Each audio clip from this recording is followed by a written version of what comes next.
What's up, guys? So it's been a minute, pretty good while since I've done any kind of Facebook, social media, Instagram, any kind of videos to put up on social media. So I wanted to do this one real quick.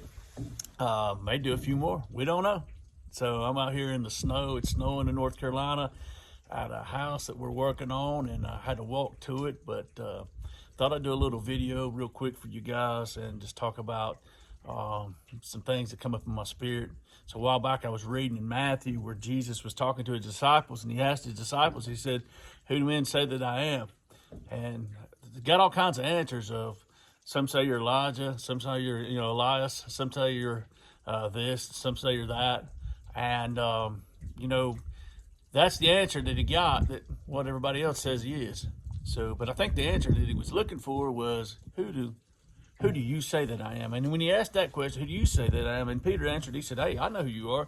You're the Son of God. You're Christ. You're the Christos, the Christ, the Son of God." And so it kind of really reverberated in my spirit there that that's exactly the way we should be. We should know who he is, even if people don't. The thing about it is sometimes we base all of our theology, we base all of our understanding, we base all of our learning, off what everybody else says and what everybody else has done, or maybe their relationship with the Lord. And we do this a lot, especially in church. We're always basing off what the pastor said or what the teacher said or what I get this 100%. Listen, I think it's great to glean from other people, glean from teachers and pastors and whatever, apostles, prophets, whatever you be.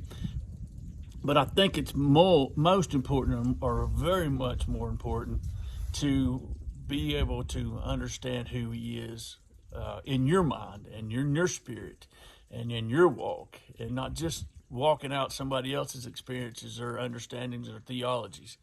And saying that, I go back and say this: we need to listen to people. We need to understand things. But the thing about it is, can you sit down with the Word, or sit down in prayer time and hear Him, and not just have to hear it through somebody else? And so I know we kind of went to that in our new theology or new mindset or whatever. We've made so many commentaries and so many books about this and that, and man, I'm telling you, there's all kinds of whims of doctrine out there you can find about any kind of. If you can imagine a doctrine, you can probably find a book about it.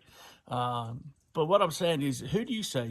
And Peter said, you're Christ, you're the Christos, you're the one, that was sent. You're the true apostolic of the Father. You're the sent one.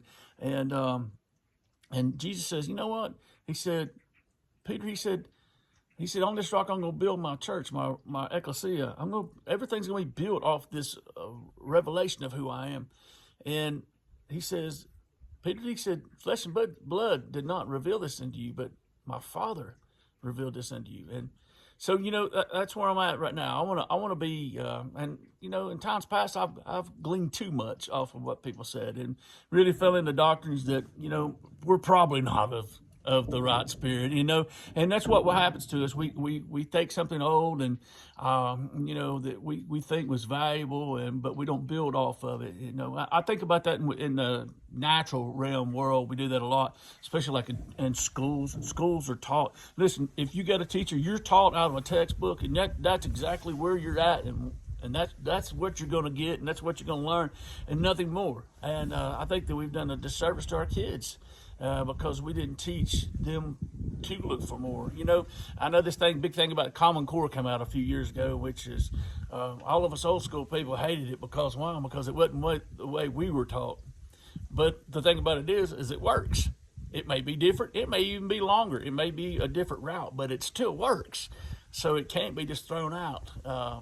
So that's the way we are in the world, in our mindset. If we hadn't been taught it, we can't venture into it. But you'll never be a pioneer like that. You'll never walk in a pioneer spirit unless you walk out things where you've never been before. And so walking down in there to this house today in the snow, trying to get to the house because I can't drive here, I kind of thought about that as, do we stop because we can't get there, or do we go forward?